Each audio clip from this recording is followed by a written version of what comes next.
राधा स्वामी दयाल की दया, राधा स्वामी सहाय राधा। प्यारे सत्संगी भाइयों बहनों, सत्संगियों को भी आस रहती है कि उनको ज़्यादा से ज़्यादा दर्शन का लाभ मिले, सत्संग मिले। और हर सत्संगी को यह आस लगी भी रहती है कि इतने ज़्यादा खुद नहीं पहुँच सकते तो मैं यहाँ आके दर्शन।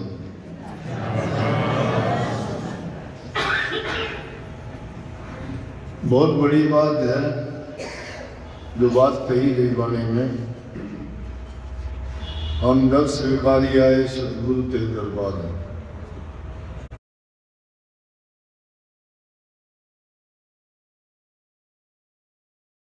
राधा स्वामी दयाल की दया, राधा स्वामी सहाय राधा। प्यारे सत्संगी भाइयों बहनों, सत्संगियों को भी आस रहती है कि उनको ज़्यादा से ज़्यादा दर्शन का लाभ मिले, सत्संग मिले। और हर सत्संगी को यह आस लगी भी रहती है कि इतने ज़्यादा खुद नहीं पहुँच सकते तो मैं यहाँ आके दर्शन।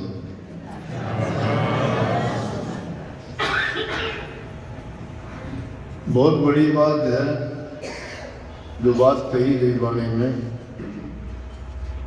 हम दर स्वीकारी आए सदगुरु तेरे दरबार में। दर्शन शास्त्रों में लिखा है गुरु के दर्शन करने से हमारे पाप कर्म बढ़ते हैं, हमारे विचार शुद्ध होते हैं, मन में छिपी हुई जितनी भी बुराइयां हैं वो बाहर निकलती हैं, जितने भी दोष हैं वो सत्संग के माध्यम में बताए जाते हैं कि इंसान अगर उन दोषों से मुक्त हो जाए तो उसका जीवन का जो उद्देश्य होता है वो पूरा हो। इंसान भूल का पुतला है, गलती का पुतला है, गलतियां होती रहती हैं, कुछ अनजाने में हो जाती हैं, कुछ मजबूरियां करवा देती हैं और कुछ हम जानबूझ के करते हैं। कोई भी नहीं चाहता कि वो कोई बुरा काम करे, लेकिन हालात कई बार सबको तो नहीं, लेकिन कुछ केस देखने में आते हैं, मजबूर कर देते हैं उसको अपना जीवन चलाने के लिए गलतियां करनी पड़ जाती हैं।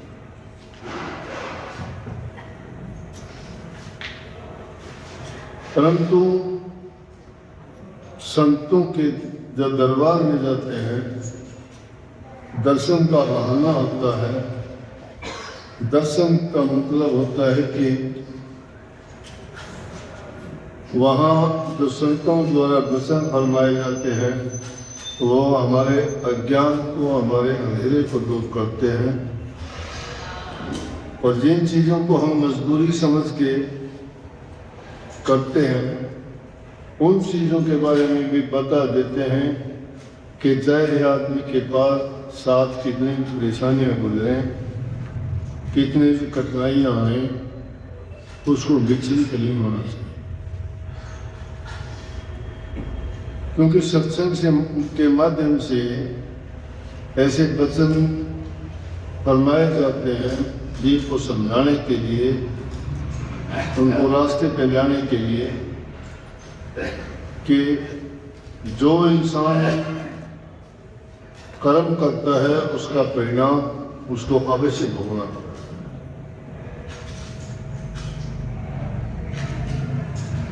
हम अज्ञानवश सोच लेते हैं कि किसने देखा है, क्या परिणाम होगा क्या नहीं होगा,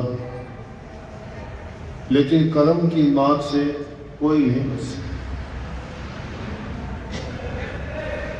वो कर्म करने में एक बार तो हमें लगता है, सुख देता है, खुशी देता है, लेकिन जब परिणाम उसका भोगना पड़ता है तो फिर इंसान बड़ा तरसता है, बड़ी शिकायत।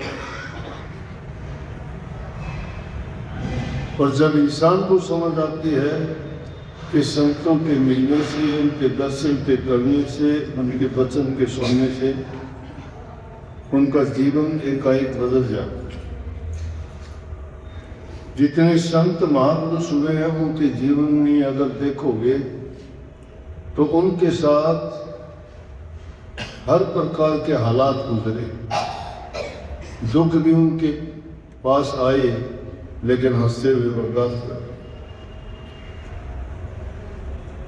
हर प्रकार की कठिनाइयां उन्होंने झेली लेकिन विचलित नहीं हुए। क्यों नहीं हुए?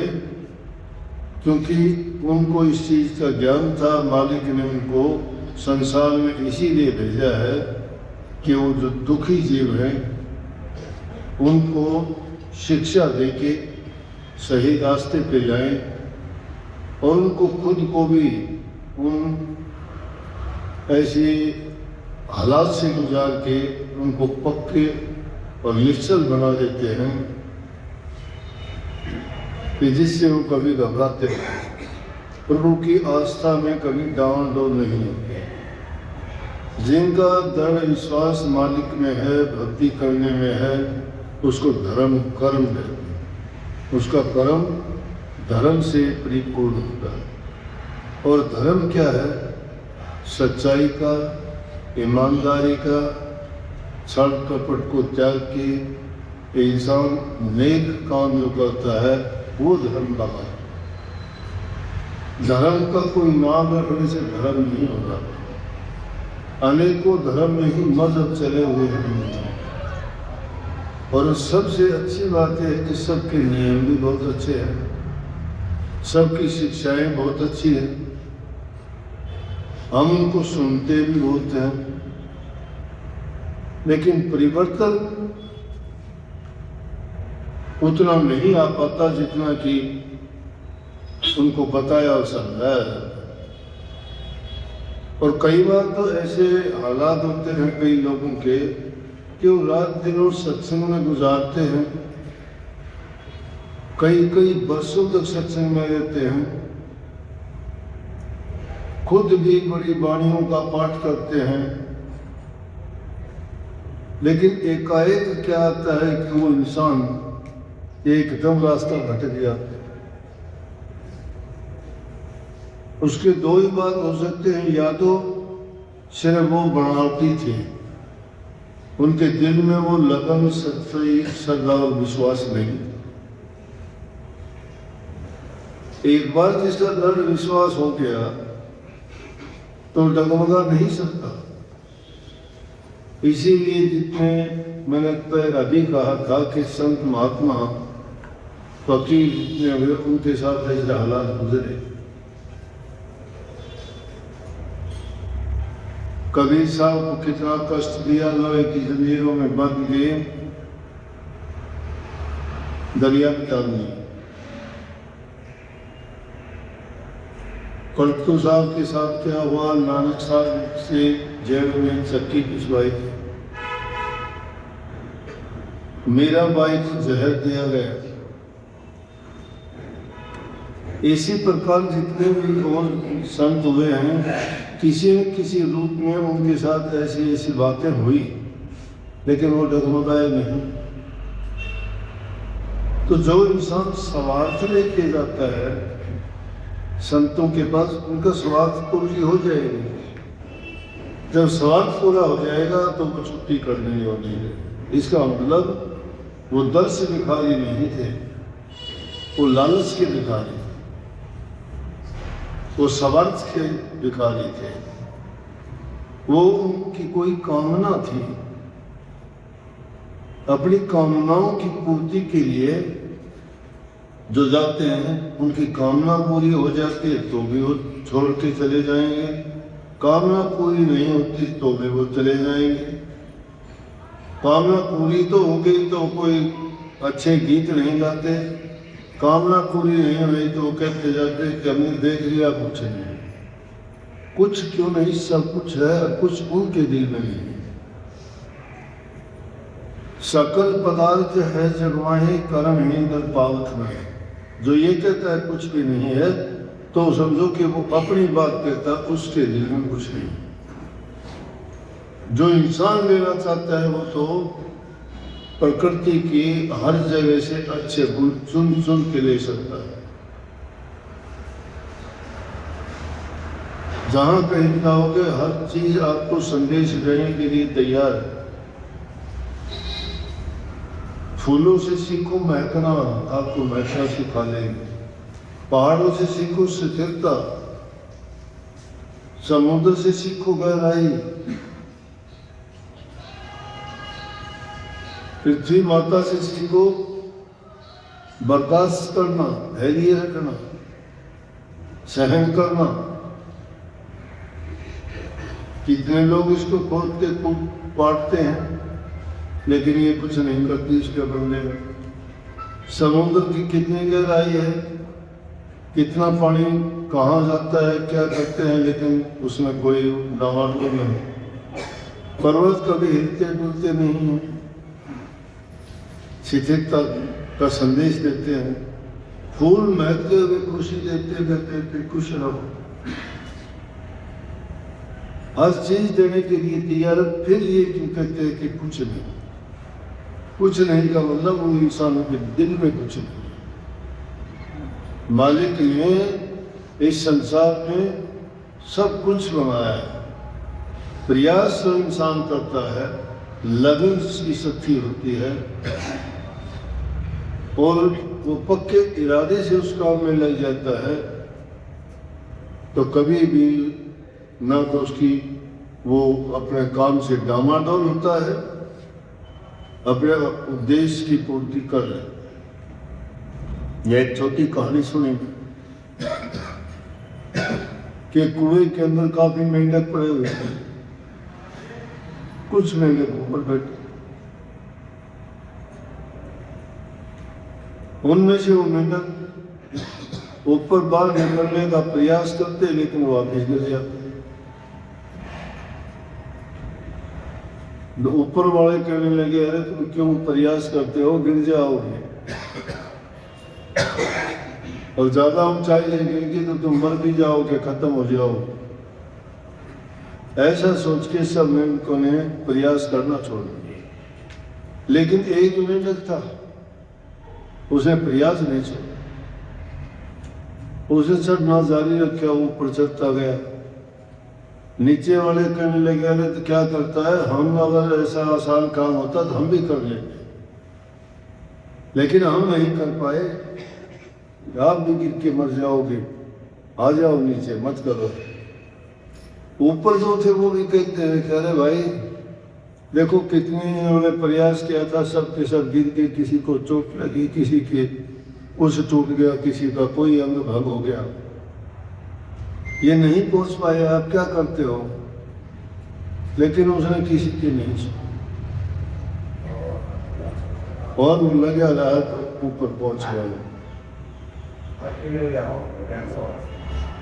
पता है पहुंच गया तो उसने कैसे पूछा, उससे कहने लगे कैसे पहुंचा, कोई जवाब नहीं, कोई जवाब नहीं दिया, क्योंकि उस मेंढक को सुनता ही नहीं। ना उन्होंने नीचे वालों की बात सुनी और ना ऊपर वालों की सुनी। उसको लगन अपने काम की थी, अपनी मंजिल की थी, वो अपनी मंजिल तक पहुंची। आप भी जिस काम को लेके भक्ति के मार्ग में चल रहे हो, कोई आपको कुछ बोलेगा गिराने के लिए कि हमने भी बहुत देख लिया, और जो कोई लगे हुए हैं वो भी आपको भटकाने की कोशिश करेंगे। लेकिन जब बेपरवाह हो जाता है, किसी की परवाह नहीं करता, उनकी नहीं सुनता, और अपने सच्चे उद्देश्य के लिए निकलता है तो अपना काम करता है। सभी संत ऐसे ही निकले।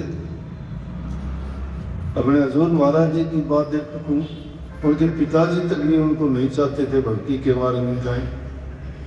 आज दुनिया में डंका बजा हुआ है, महात्मा खुद को नहीं चाहते थे राजा शुद्धोधन के उनका बेटा भक्ति मार्ग में जाए, वो तो चाहते थे गृहस्थ में रहे, राज करे, लेकिन उन्होंने वो नहीं, वही रास्ता अपनाया जो रास्ता जिस पर चल के इंसान खुद नहीं दूसरों का भी कल्याण करने वाला दुनिया है। दर्शन का इतना महत्व बात इसमें दर्शन की थी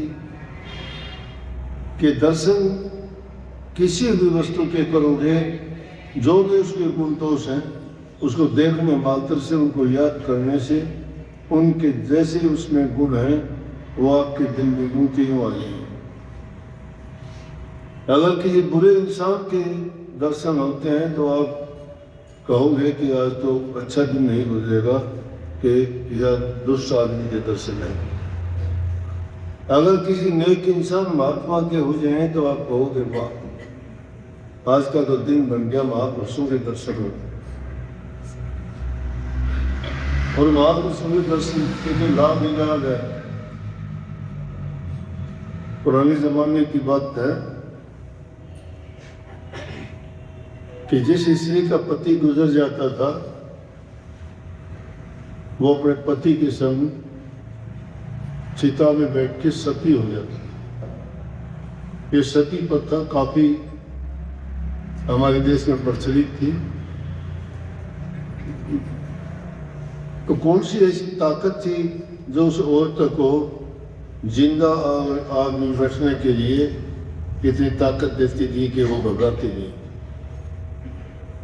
अगर हमारे थोड़े से भी उंगली या कहीं पे हम जल जाते हैं तो कितना पीड़ा होती है, कितने दर्द होता है।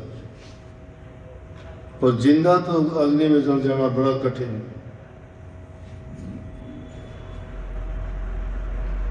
इसी तरह से एक स्त्री का पति गुजर गया और वो सती होने के लिए चल पड़ी।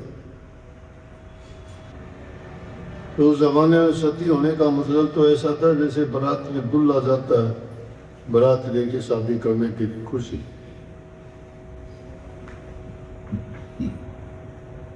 बड़े धूम धड़ाके से नए वस्त्र सारे जेवरात पहन के सज धज के गुजारी। सामने से तुलसीदास स्नान करके बाहर नदी में बंदगी करके और ध्यान की अवस्था से उठे ही थे, सामने से वो पति होने के लिए जो जा रही जो होता भी। और जब उसने देखा कि वो बहुत अच्छा हुआ, मैं तो सती होने के लिए जा रही थी और मुझे दर्शन महापुरुषों के हुए, तुलसीदास जी के दर्शन हो गए और गई और जाके उसने शीश नवाया। तुलसीदास जी को पता ही नहीं क्या है क्यों है, उन्होंने आशीर्वाद दे। तो उसके बारे में लिखे हैं कि तुलसी आवत देख के और सती नवायो शीश। तुलसीदास ने कह दी चुड़ला तेरा अमर हो जीरो कोट बरिस, कि तेरा चूड़ी अमर रहे। चूड़ी दो तो तभी पहनती है पत्ती जिंदा रहे। और बोले जा ते कोटि वर्षों तक तेरा स्वभाव बढ़ा रहे। वो मन में कहती है कि मेरा घरवाला तो गुजर गया, कहाँ से कोटि वर्ष जिएगा। ये तो आशीर्वाद मिथ्या हो गया, लेकिन महापुरुषों के दर्शन। कहने लगी तुलसी तो भोरे भये भोरी कह गए बाद, धूम धड़क में चलो जड़े बड़े के साथ। ये भोली बात कह दी महापुरुषों ने, तो मैं तो जड़ने के लिए जा रही हूं। और भोली बात कही हमने बोले हैं, ये इनको पता नहीं कि क्या समय गुजरता है, किस लिए मिला है। जब तुलसी साहब को पता लगा कि ये तो गलत हो गया, गलत हो गया, अब आशीर्वाद दे दिया, आशीर्वाद तो गलत कैसे हो जाए।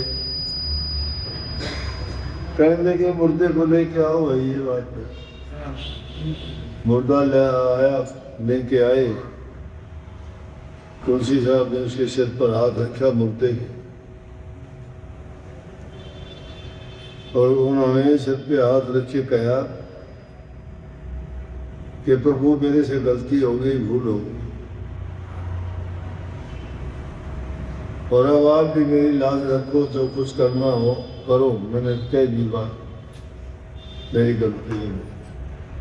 तो कहा कि तुलसी मरो मंगाए के मस्तक में लो हाथ, मैं तो कुछ जाना नहीं थे, जानो लगा तो मुर्दा था जिंदा। राम नाम में इतनी शक्ति है कि मुर्दों को जिंदा कर सकता है। छोटी मोटी तकलीफ बात कोई मायने नहीं रखती, लेकिन उस नाम को तो हम अपने दिल में नहीं बैठाते, उस पर कभी यकीन नहीं लाते। पूरी श्रद्धा और विश्वास से अगर उस नाम का सुमरण मात्र भी कर लिया जाए तो अपनी तो क्या, हम दूसरों के भी दुख और पीड़ा को हरने वाले बन सकते हैं। नाम आदमी के बड़े से बड़े दुखों को, तकलीफों को, पाप कर्मों को धो डालता है। आदमी की जितनी बुराइयां हैं वो निकल जाने के बाद उसको खालिस बना देते हैं, पवित्र बना देते हैं, और मालिक के दरबार में ये जीव जाने के योग्य तभी बनता है ये पवित्र। इसलिए जितना ज्यादा हो सके आदमी को महापुरुषों के दर्शन करने चाहिए, दर्शन करके उनके वचन सुनने चाहिए, वचन सुन के उन वचनों को अपनाना चाहिए, जीवन में उतारना चाहिए, और चुन चुन के अपने हृदय में रख ले उन वचनों को। समय समय पर वो वचन सत्य साबित होंगे, वो मिथ्या और झूठे नहीं, क्योंकि जिन महापुरुषों ने फरमाए हैं वो दुनियादारों के लिए, उनके हित के लिए। जो पर हित के लिए कहा जाए वो बात बुरी नहीं होती, जिसमें अपना हित होता है वो मिथ्या हो सकती है, उसमें कहने वाले का स्वार्थ और लालच हो सकता है, परंतु जो दूसरे के कल्याणार्थ कही जाती है वो बात कभी झूठी नहीं होती। तो संत हमेशा पर हित और पर कल्याण करने के लिए ही दुनियादारों के लिए वचन फरमाया करते हैं, ताकि, और इसको हम गुरु भक्ति कहते हैं। जो गुरु के वचन की पालना कर ले वही बहुत, वही बहुत है। कदम कदम पर आप देखोगे कि वो जो भी बात बताई हुई थी समय समय पर याद आ जाती है, फिर बाद में कहते हैं कि हाँ ये बात कही थी, ये कही थी। आज ये रामकर्ण ये बैठे, धोलाबाड़ी का आश्रम बना, आज से 7-8 साल पहले ही कहना शुरू कर दिया था। मैंने कहा था ये आश्रम तुम्हें किसी दूसरे को देके उस जगह बना, अगर ये तुम्हारे से हो सकता हो तो बेच दो। इन्होंने उस बात की अनसुनी कर दी। अब वो बात इनके आगे आ गई, क्यों मेन रोड था और उसके ऊपर वो सड़क चौड़ी होने लगी, तो हम कहते हैं जी वो तो आगे का हिस्सा सारा टूटेगा। माँ बोलो बात कही थी कि नहीं कही थी? इसलिए कही कि संत बोले सहज स्वभाव, संत का बोले मिथ्या नहीं जाओ। संत अगर सहज स्वभाव में भी कोई बात कहते हैं तो सोच लेना चाहिए वो महत्वहीन नहीं है, बड़ी महत्वपूर्ण है। वो अर्थ ही नहीं है, वो अर्थ से भरी हुई है। उसका मतलब है कोई ना कोई, बिना मतलब की बात कोई नहीं है। चाहे वो किसी प्रकार से गुस्से में कहते हैं, गुस्सा क्यों करते हैं? ताकि हमारा सुधार हो। गुस्सा भी वो दांत बख्शते हैं कि ताकि जो चीज हम नरमी से नहीं मांगते वो सख्ती से मनाने का प्रयास करते हैं। जो प्यार से मांगते उनको प्यार से, जो गुस्से से मांगते हैं उनको गुस्सा करने से, जो समझाने से मांगते हैं उनको समझाते हैं, और जो सहज में ही समझना चाहते हैं वो सत्संग में ही समझ जाते हैं। और नेक और अच्छे सत्संगी वो होते हैं, रही किसी और को जाती है वो लागू हमें अपने ऊपर करनी चाहिए कि सत्संग वचन किसी और के लिए नहीं, मेरे लिए, दूसरे के लिए। अगर उन सत्संग वचनों को मानोगे, कहोगे कि मैं तो पाक साफ पवित्र हूँ, मैं तो निर्दोष हूँ, ये तो और किसी में दोष होंगे, कोई और ही गलत आदमी होगा जिसकी ओर इशारा किया होगा, वो समझ जाएगा हम तो अच्छे, लेकिन ये गलत है। हमें सोचना चाहिए, हमें चेताते हैं ये गलती हम में है, ये कमी हमारे अंदर है, और वो कमी हमें निकालनी चाहिए। इसलिए संत तो धोबी की तरह से इस जीव के मैल को धोने के लिए आते हैं। उनको अपना निजी स्वार्थ नहीं, वो दुनिया में आते इसीलिए हैं ताकि परहित कर सकें और जीव को से मिलने के रास्ते पे लगा सके, बुराइयों से बचा सके। ये दर्शन का महत्व है। जितने ज्यादा हो दर्शन करो, सत्संग सुनो, धीरे धीरे करके मन मान जाता है। कभी न कभी इसको इतबार आता है। जो सत्संग में लगा रहता है, एक दिन ऐसा आता है कि उसके साथ भी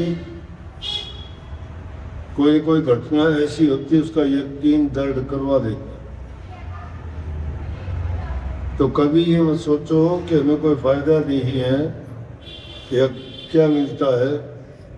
ये जिनकी छोटी सोच है वो लोग करते हैं। चाहे आपके पास सब कुछ है, धन दौलत है, संतान है, कोई किसी चीज की कमी नहीं है, सुख शांति खुशी है घर में, फिर भी महापुरुषों के पास जाने से तुम्हारी खुशी और बढ़ जाएगी। तुम्हें नेक काम करने के लिए ही प्रेरित करेंगे और उनसे प्रेरणा मिलेगी। अकेले अगर होते हैं तो हम मन मर्जी का काम करते हैं और मन कभी हमें सही रास्ते पे नहीं चलने देता, भटका देता। जो अपने दुनियादारी के रसों के लिए आदमी घूमते फिरते हैं ना, उनके लिए ना इंसानियत मायने रखती है, ना भक्ति मायने रखती है, और ना ही वो कभी भक्ति कर सकते। जो मालिक नहीं चाहता वो इंसान क्यों करना चाहता? कई बार देखते नहीं, ऐसी घटना होती है और फिर भी हम उस बात को छोड़ के और दूसरी बात की ओर भागना शुरू कर देते हैं। जब मालिक को मंजूर ही नहीं था, अगर मंजूर होता तो तुझे वो खुशी वहीं मिल जाती, उसी से मिल जाती। लेकिन जब उसने वो तेरी खुशी छीन ली तो उसको ये मंजूर नहीं था, पर तुम बनावटी चीजों में घूमते हो, उसी खुशी को फिर पाना चाहते हो। वो तुम्हारी खुशी नहीं है।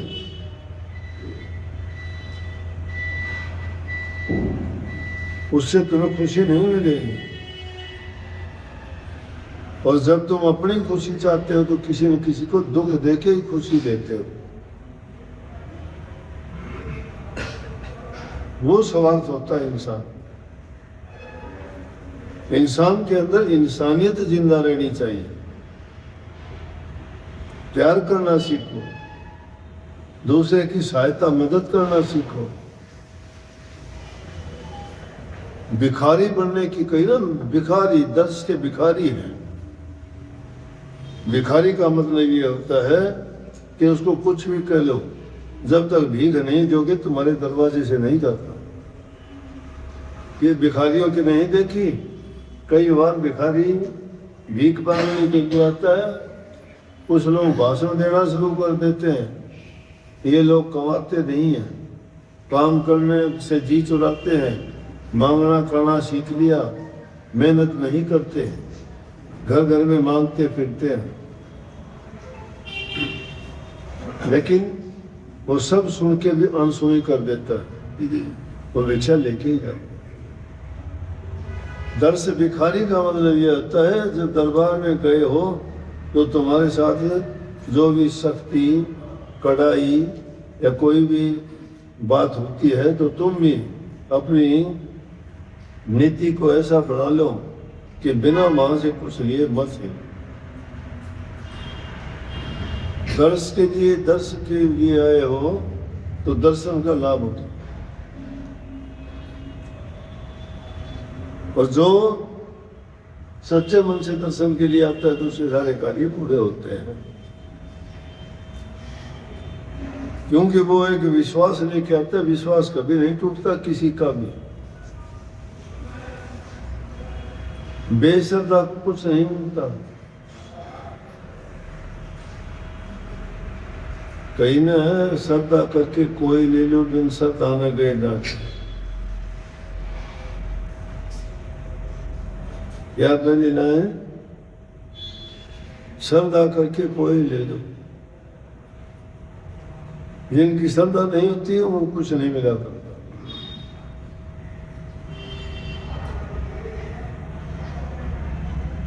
चल सतगुरु की हाट सौदा महंगा, सौदा बहुत महंगा है। तो श्रद्धा करके तो कोई ले सकता है उसको। बिना श्रद्धा के लिए वो इनकार नहीं करते, खुद ही नहीं स्वीकार करता हूं। वो तो बराबर बांटते हैं तरवर सरवर संत जन, चौथे वर्षे में परमार्थ के काल नहीं चारों धारे दे। तरवर फल नहीं खाता, सरवर पिए न पानी। तरवर अपना फल कभी नहीं खाता, सरोवर अपना पानी कभी नहीं पीता। इसी प्रकार से संत जन भी दूसरों के पर और पर हित के लिए ही आते हैं। बरसात खुद के लिए नहीं, दूसरों के लिए है, दूसरों के हित के लिए है। तो चारों चीज पर हित के, दूसरे के कल्याण के लिए ही आती है और होती है। इसलिए भाई अच्छी बात है, यहाँ की संगत को देख के मुझे बहुत खुशी इसलिए होती है कि तुम एक प्यार का जिंदा जागता उदाहरण हो। संगत में ऐसा ही प्यार होना चाहिए, और जहाँ इतना प्यार होता है तो वो साबित करता है कि वो लोग नाम के प्रेमी हैं, गुरु के प्रेमी हैं, वो दर्श के भिखारी हैं, वो अपना कल्याण चाहते हैं, वो अपने जीवन को सफल करना चाहते हैं, वो 84 की जेल से बच जाना चाहते हैं। बहुत बहुत सबको भाई आशीर्वाद।